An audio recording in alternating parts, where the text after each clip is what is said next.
बड़े तख्लीक़कार से किसी ने पूछा था कि आप क्या समझते हैं कि अगर आप तख्लीक़ का सफ़र करना चाहते हैं तो किस तरह का आपको माहौल मुयस्सर होना चाहिए।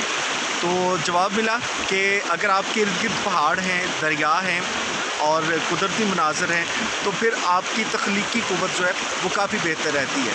सवाल पूछने वाले ने कहा कि अगर पहाड़ और दरिया ना हों तो जवाब मिला कि और कुछ ना सही सहरा तो ज़रूर होना चाहिए। लेकिन मेरी आज खुशकिस्मती है कि मेरे पास इस वक्त पहाड़ भी मुयस्सर हैं, दरिया भी मुयस्सर हैं। मुझे अपनी अगली किताब के लिए काफ़ी ज़्यादा तख्लीक़ी काम करना था, जिसके लिए मुझे शायद इसी तरह का माहौल और फुर्सत चाहिए थी, जो अल्हम्दुलिल्लाह नसीब हुई है।